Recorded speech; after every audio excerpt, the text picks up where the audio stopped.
사사기 16장 1절 말씀에 보면 그렇게 말씀합니다. 삼손이 가사에 가서 거기서 한 기생을 보고 그에게로 들어갔더니 이렇게 이야기합니다. 이 말씀을 보면 삼손의 생활이 어떤 생활이었는지를 우리가 알 수가 있죠. 자, 블레셋 사람들의 삼손의 모습을 보면 또 그리고 블레셋 사람들의 밭을 태우기 위해서 여우 300마리의 꼬리를 묶어서 불을 지르기도 했죠. 그래서 곡식하지 않은 그런 밭을 태워버리는 그러한 일들도 있었습니다. 사사기 15장 4절 5절 말씀에 보면 그렇게 말씀하죠. 삼손이 가서 여우 300마리를 붙들어서 그 꼬리와 꼬리를 메고 회를 가지고 그 꼬리 사이에 한 회를 달고 회에 불을 붙이고 그것을 블레셋 사람들의 곡식밭으로 몰아들여서 곡식단과 아직 배지 아니한 곡식과 포도원과 감람나무들을 사른지라 이렇게 이야기하고 있는 것을 봅니다. 그래서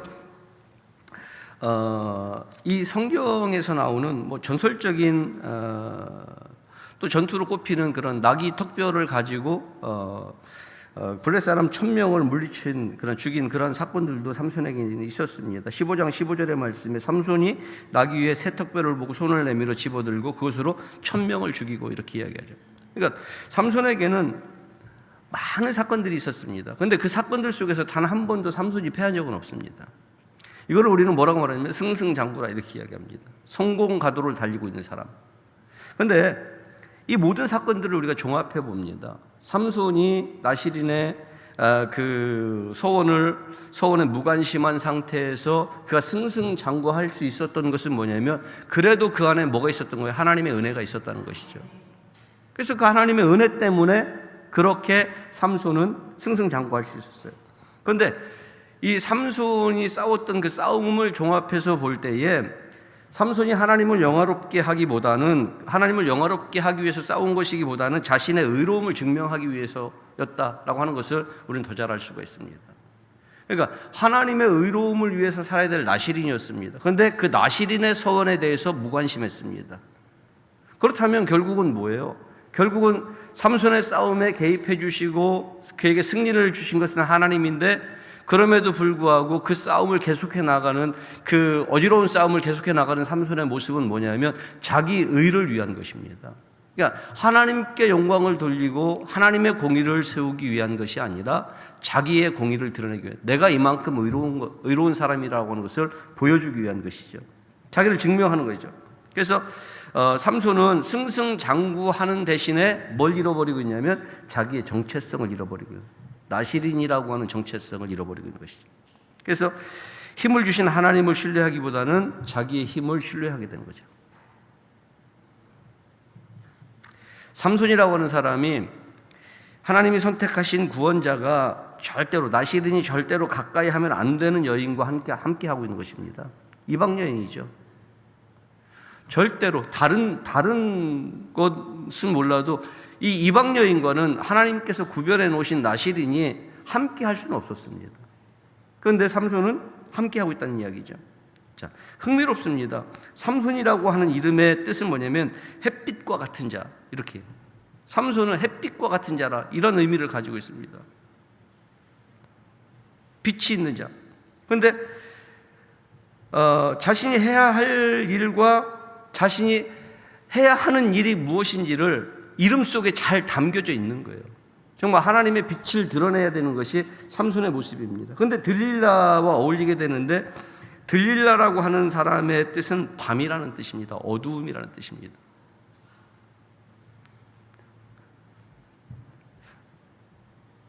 저도 이거를 갖다가 이 사사기를 공부하다가 알았습니다.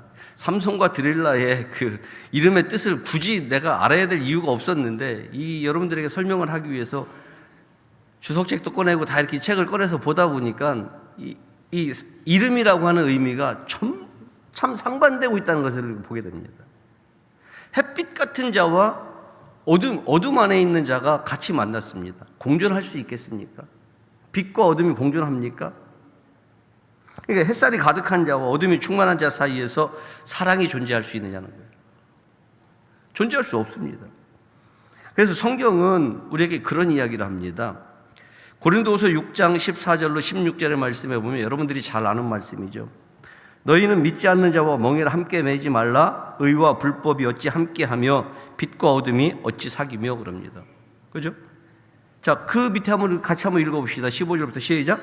그리스도와 어찌 조화되며 믿는 자와 믿지 않는 자가 어찌 상관하며 하나님의 성전과 우상이 어찌 일치가 되리요? 우리는 살아계신 하나님의 성전이라. 아멘. 자, 믿지 않는 자와 멍에를 함께 매지 말아라. 의와 불법이 함께 있을 수 없다. 분명히 그렇게 말씀하셨습니다. 그리스도와 벨리알이 어떻게 조화가 되고 믿는 자와 믿지 않는 자가 어떻게 상관하고 살 수가 있겠느냐. 성경이 이야기합니다. 하나님의 성전과 우상이 일치가 될 수 없다. 그런데 우리는 누구라? 하나님의 성전이라. 이렇게 우리를 향해서 하나님의 성전이라 이렇게 말씀합니다. 어쩌면 여러분들이 삼손이라고 하는 사람을 불쌍히 여길 수도 있습니다. 삼손을 변호하고 싶은 마음이 여러분들에게 생길 수도 있습니다. 말씀을 드리면서 하나님께서 나실인으로 택했고 그 나실인을 택해서 승승장구하게 해주시니까 그랬는데 실수 아니에요. 실수라고 보고 삼손을 여러분들이 변호하고 싶은 마음이 들 수도 있을 거예요. 그리고 삼손이 잘못했나? 드릴라가 삼손을 깼지?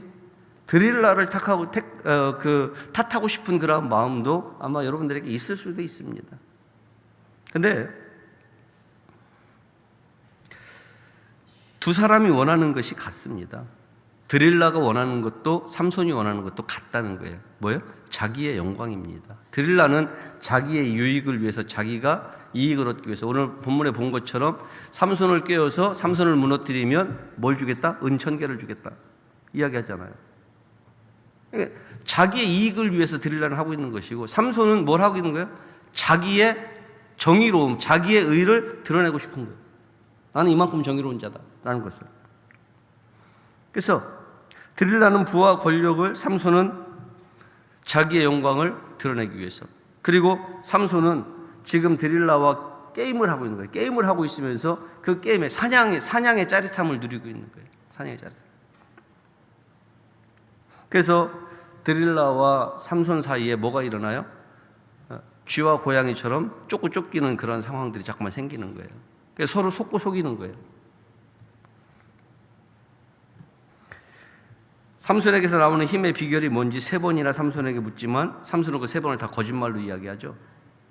첫째는 마르지 아니한 새 활줄 일곱 개로 자기를 묶으면 약해진다. 사사기 16장 7절 말씀에 보면 그렇게 이야기하죠. 그리고 삼손이 이야기하는데 새 활줄 7개로 묶으면 힘이 없어진대. 와서 한번 묶어봐. 그래서 묶었어요. 묶고 난 다음에 삼손을 깨우니까 어떻게 됐어요? 불탄 삼출처럼 끊어버렸다고 그러잖아요. 이 이야기는 곧 뭐냐면 드릴라하고 지금 뭘 하고 있는 거예요? 죽음의 게임을 하고 있는 거예요. 죽음의 게임. 자, 우리 같으면, 저 여러분들 같은 그 정도의 우리 정도의 심장을 가지고 있는 사람이라면 죽음의 경지에 왔다 갔다 하잖아요. 그러면 여기서 게임을 끝냈어야 돼요. 첫 번째에서 게임을 끝냈어요. 나를 속였어? 나를 죽이려고 했어? 너랑 이제 끝이야. 이제 더 이상 안 만나. 이 경기가 끝났어야 되는데 그 다음에 다른 게임이 시작되잖아요. 삼손하고 드릴라 사이에 다른 게임이. 그랬더니 삼손이 뭐라고 해요? 쓰지 않는 세밧줄로 나를 묶으면 약해질 거다. 이렇게 이야기합니다. 근데 묶어봤는데 소용없는 거죠. 세 번째는 뭐예요? 머리털 7가닥을 배틀의 날실에 섞어서 짜면 나 힘 없어질 거다. 해봤는데 아니잖아요. 드릴라는 자신을 속인 삼손을 보면서 감정에 호소하죠. 당신이 나를 사랑하지 않는다. 15절의 말씀에 나와 있는 것처럼 드릴라가 삼손에게 이르되 당신의 마음이 내게 있지 아니하면서 이렇게 이야기합니다. 야, 네 마음이 내게 없는데 왜 나한테 와서 이러는 거야? 라고 이야기하는 거죠. 남자와 여자가 만났는데 그 여자가 지금 남자한테 그 이야기 하는 거예요. 야, 너 나 사랑하지 않는데 왜 나한테 와서 이렇게 무릎을 베고 누워가지고 시그덕거리는데? 라고 이야기하는 거죠. 그래서 눈물을 흘리니까 감정에 호소하는 거지. 감정에. 눈물을 흘리면서 감정에 호소하죠.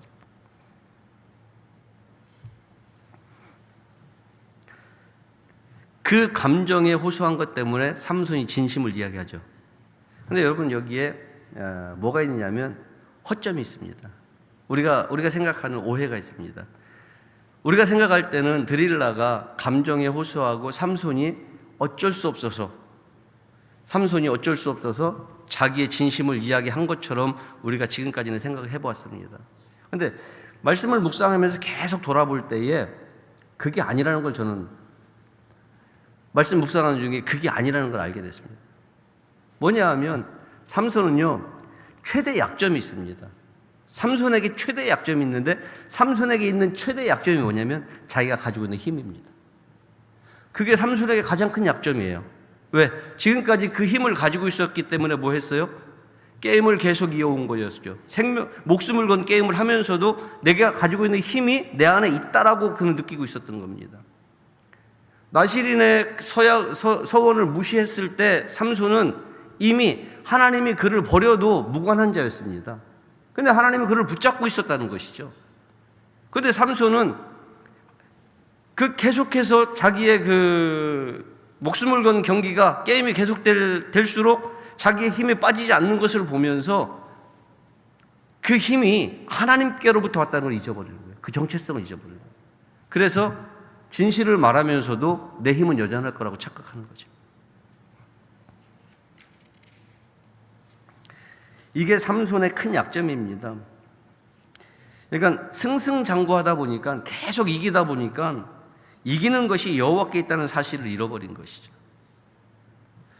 잠언 21장 31절의 말씀에 보면 그렇게 말씀합니다. 싸울날을 위하여 마병을 예비하거니와 이김은 여호와께 있느니라. 기억해야 될 거죠. 여러분, 우리의 삶에 우리의 성공은 어디에 있어요? 할렐루야. 여러분들의 성공은 하나님께 있습니다. 그런데 이걸 잊어버리면 안 되는 거예요.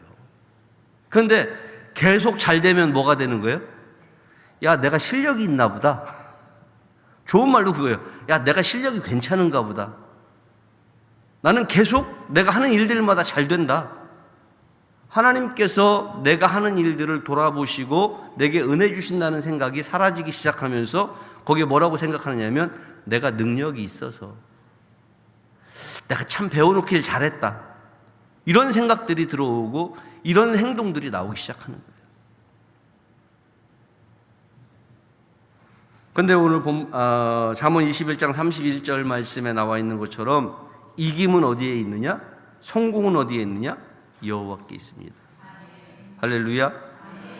여러분들의 성공이 다른 곳에 있지 않고 하나님께 있음을 믿으시기를 주의 이름으로 간절히 축원합니다. 삼손이 실패한 게 뭐예요? 삼손이 실패한 이유는 힘의 근원이 여호와께 있다는 사실을 잊어버린 거예요. 그 힘이 자신으로부터 나왔다고 착각한 거죠. 이게 인생들이 가장 쉽게 착각하는 것 중에 하나예요. 우리도 다르지 않아요. 우리도 마찬가지예요. 일이 잘 풀릴 때는 주님을 쉽게 잊어버리죠. 일이 잘 풀리면 기도하지 않아도 괜찮은데? 굳이 이 바쁜 시간에 조금만 더 하면 큰 돈 만질 수 있을 것 같은데? 라고 생각하는 거죠. 그러면서 내 일이 잘 되니까 하나님이 나를 돕고 계시다는 생각보다는 내가 지금 잘하고 있다고 착각하는 거예요. 만사가 태평하니까 온갖 좋은 은사와 선물이 다 위로부터 왔다는 사실을 잊어버리는 거예요. 성경은 우리에게 분명히 이야기해 줍니다. 뭐라고? 야고보서 1장 17절의 말씀에 보면 나옵니다. 같이 읽어보겠습니다. 시작. 온전한 선물이 다 위로부터 그는 변함도 없으시고 회전하는 그림자도 없으시니라. 아멘. 온갖 좋은 은사와 온전한 선물이 다 어디로부터 와요? 위로부터 오는 거예요. 아버지께로부터 오는 거죠. 빛들의 아버지께로부터 온다. 이게 우리가 잊지 말아야 될 사건이에요. 잊지 말아야 될 말씀이에요. 여러분들이 오늘을 살면서 오늘의 삶이 평안하다면 이 삶이 하나님이 나를 지키셨다고 하는 확신이 있어야 되는 줄 믿으시기 바랍니다. 그런데 그 확신이 없이 내가 잘했다고 생각하는 순간에 우리 안에 뭐가 들어와요? 교만이 들어요. 교만이. 만사가 태평하잖아요. 그러면 자기 자신을 과대평가합니다. 그런데 조금 힘들고 어려운 일들을 만나면 하나님 앞에 무릎을 꿇고 자기를 낮춥니다. 그래서 우리가 만사가 태평할 때 자신을 낮추는 자가 지혜로운 자인 줄 믿으시기 바랍니다. 그래서 만사가 태평하면 자기를 과대평가함으로 우리가 잊어버리는 것이 우리를 낮추시기도 하고 높이시기도 하시는 이가 하나님이라는 걸 잊어버리는 거예요. 이걸 잊어버리는 순간에 오늘 삼손의 몰락을 우리가 보게 되는 것입니다. 여러분, 제가 할 말은 다 했습니다. 지금 뭐 더 이상 할 말 없습니다. 알아들을 건 다 알아들으신 줄로 압니다. 못 알아들으셨으면 뭐 다음에 오면 과외 다시 한번 하도록 하겠습니다. 그런데 결론을 내리자면 이런 겁니다, 여러분. 삼손이 승승장구하면서 잊어버린 것은 힘의 근원을 잊어버렸다는 거예요. 그리고 자기 자신을 과대평가했다는 것입니다. 여러분들에게 한 가지 질문을 던져보겠습니다. 평안하십니까? 평안하십니까? 대답이 왜 그래요? 여러분 평안하십니까? 그러면 여러분들이 지금 이 평안이 어디로부터 왔다고 생각하십니까? 목소리 봐라. 여러분들의 이 평안이 어디로부터 왔다고 생각하십니까, 여러분? 하나님께로부터 왔다고 생각하셔야 됩니다. 자신을 과대평가하는 교만한 마음을 내려놔야 되고요.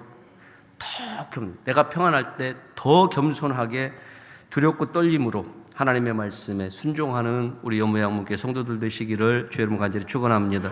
기도하겠습니다. 거룩하신 아버지, 은혜를 감사합니다.